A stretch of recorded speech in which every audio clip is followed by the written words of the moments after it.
ओम मंगलम भगवान विष्णु मंगलम गरुड़ध्वजा मंगलम पुंडरीकाक्ष मंगलाय तनोहरि। जय माता दी मित्रों।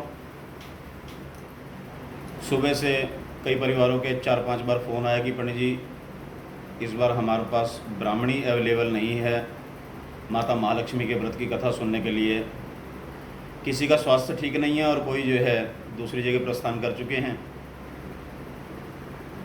तो उस समस्या को हल करते हुए फ़िलहाल ये विचार बनाया गया कि जो कथा माता महालक्ष्मी के व्रत की पीले धागों के साथ सुनी जाती है, जो कि 10 तारीख को माता महालक्ष्मी का व्रत है। हमारे पंजाबी परिवारों का बहुत बड़ा रिवाज है, बहुत बड़ा त्यौहार है। इस दिन माता महालक्ष्मी के धागे हल्दी में रंगे हुए जो है हाथ में बांधे जाते हैं और शाम को कथा सुन करके खोले जाते हैं। तो उसी के विषय में जो मैं अपने बड़े बुजुर्गों से कथा सुनता आया हूँ वो मैं आप लोगों को सुना रहा हूँ। ज़्यादा समय नहीं लेते हुए आपको बता देता हूँ कि अगर आप वैसे तो कच्चे सूत की 16 धागे लेकर के उसमें 16 गांठ लगाई जाती हैं, उसके बाद उन्हें हल्दी में रंग लिया जाता है। सुबह जो है माता महालक्ष्मी के आगे अर्पण करके कुछ साथ में मीठे का भोग दे करके और उन्हें हाथ पे बांध लिया जाता है। कुंवारों के लिए 2, बच्चों के लिए 2 और विवाहितों के लिए 1-1। इस हिसाब से ये धागे बंधते हैं। जो कथा मैं अपने बड़े बुजुर्गों से शुरू से सुनता आया हूँ वो आपको सुना रहा हूँ। किसी को कोई दिक्कत लगे तो मेरे मोबाइल नंबर पर 9810156361 इस पर संपर्क कर लें। वैसे मैं जो है ये नंबर जब वीडियो अपलोड करूँगा, व्हाट्सएप पे भी ये मेरा नंबर अलग से है। व्हाट्सएप में मेरा ये वाला नंबर शो होता है अलग से। जब भी बात होगी हमेशा इसी नंबर पर होगी। तो ज़्यादा समय न लेते हुए आप लोगों को कथा सुनाता हूँ। किसी को कोई दिक्कत लगे समझने में तो मेरे से ऑनलाइन दोबारा जो है कथा सुन सकता है। अष्टमी वाले दिन 10 तारीख को माता महालक्ष्मी का व्रत है। कथा कैसे है? गुरुर्ब्रह्मा गुरुर्विष्णु गुरुर्देवो महेश्वरा गुरुर्साक्षात् परब्रह्म तस्मै श्री गुरुवे नमः। मंगलम भगवान विष्णु मंगलम गरुड़ध्वजा मंगलम पुंडरीकाक्ष मंगलाय तनोहरि। कथा पंजाबी में ही सुनाऊंगा। किसी को कोई शब्द सुनने में समझ में फ़र्क लगे तो मेरे से पूछ सकते हैं फ़ोन पे। एक दिन राजा मंगल सेन शिकार खेलने वास्ते जंगल च गया। शिकार खेल के जब वापस आ रहा सी तो उन्हें देखा कि कुछ महिला कुएं दे उत्ते खलो करके अपने हाथ पीले धागे बन रही हैं।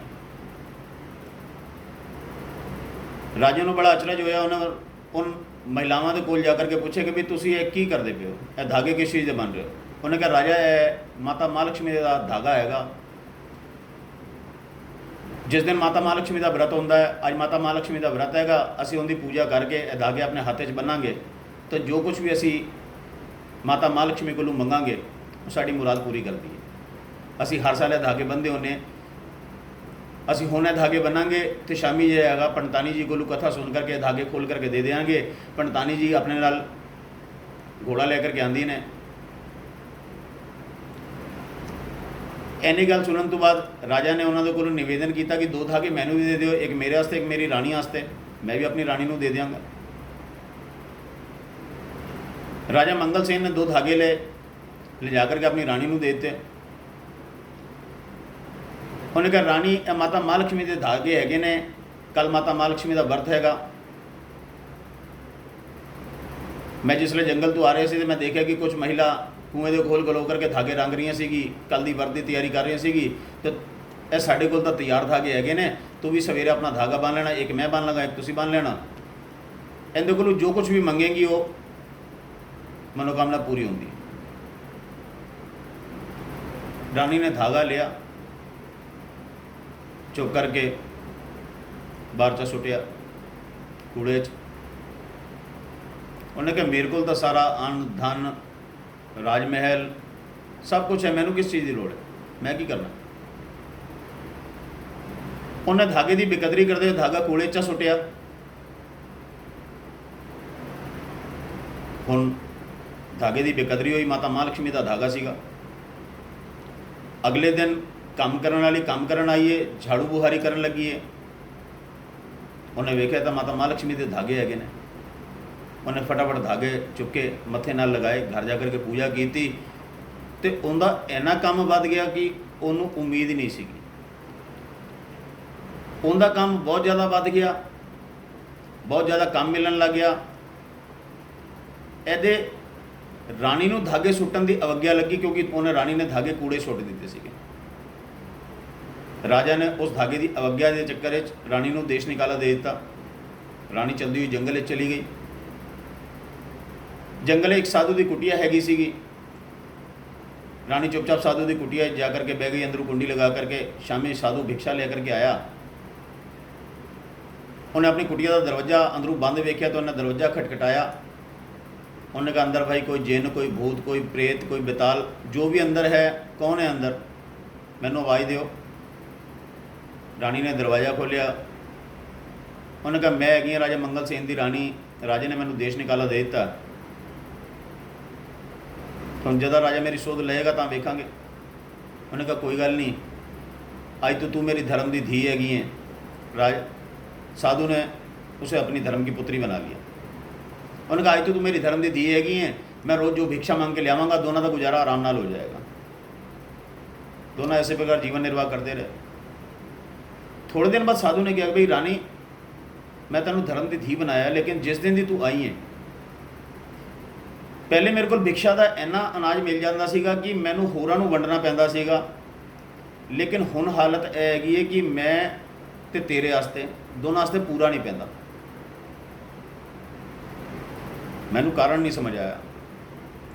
तो राणी ने दसिया कि राजा जिहड़ा हैगा माता महालक्ष्मी के धागे लियाया सीगा।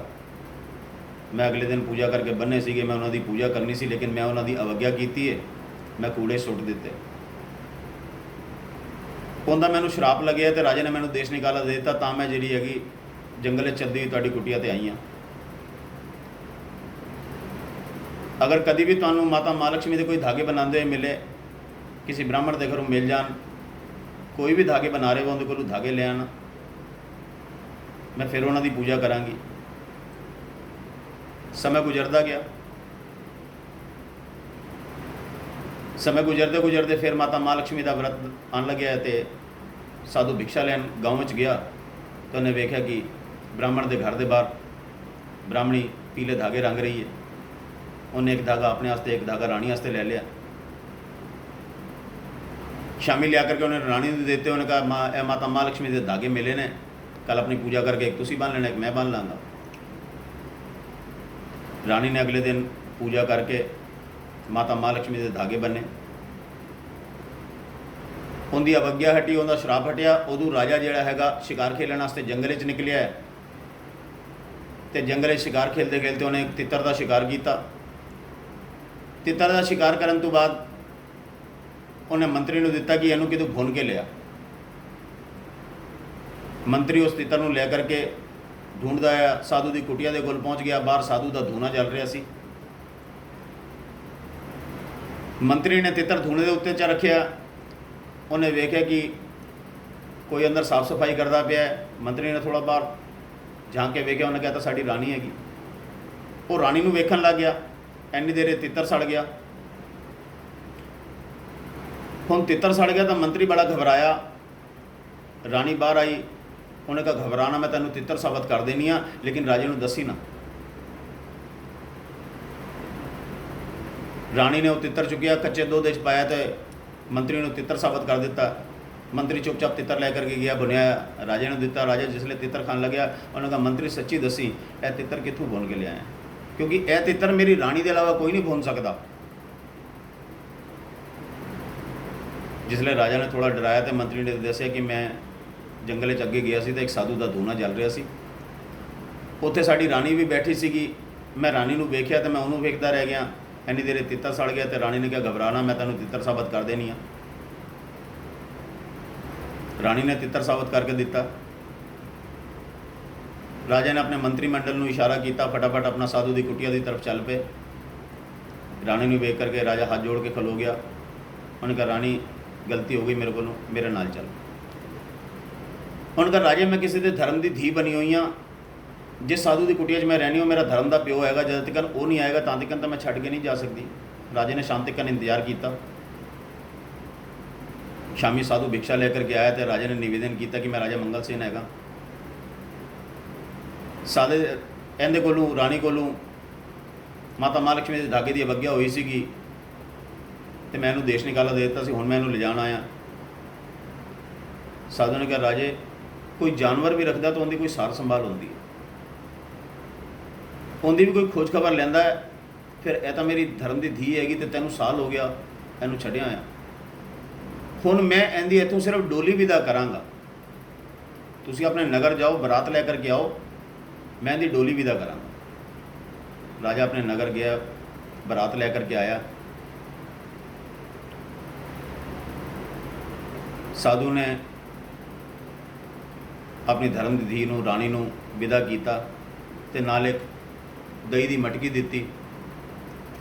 उनका राणी दही की मटकी रख ले, मेरी तरफों तुसी हमेशा खुश रहो, दूधो नाओ पुतो फलो।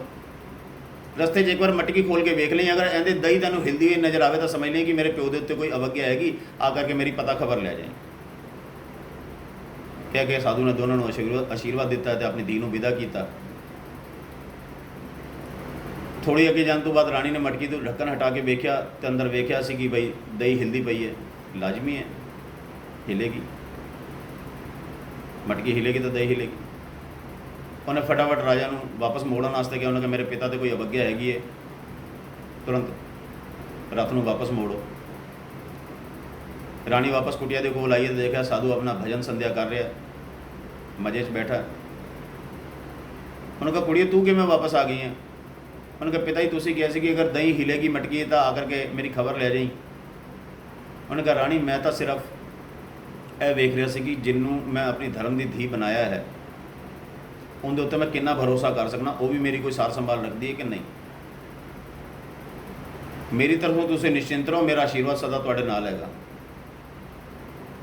इन्ना कह करके राजा ने अपनी राणी नूं नाल लिया, साधु का आशीर्वाद ग्रहण किया तो वापस अपने नगर में आ गया। 16 तंदा 16 सोल कहाई, 16 पुत्रां दी मां कहाई।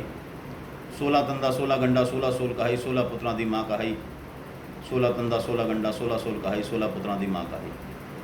ओम मंगलम भगवान विष्णु मंगलम गणध्वज मंगलम पुंडरीकाक्ष मंगलाय तनोहरिः। नमस्तेस्तु महामाय श्रीपीठे सुरपूजिते शंखचक्र गदा हस्ते महालक्ष्मी नमोस्तुते। बस मेरा एक निवेदन है कि कथा सुनने के बाद जिससे भी आप कथा सुनते हैं उसे दक्षिणा देने का विधान है। मेरा सिर्फ हाथ जोड़ करके यही निवेदन है कि जो भी इस कथा को सुनेगा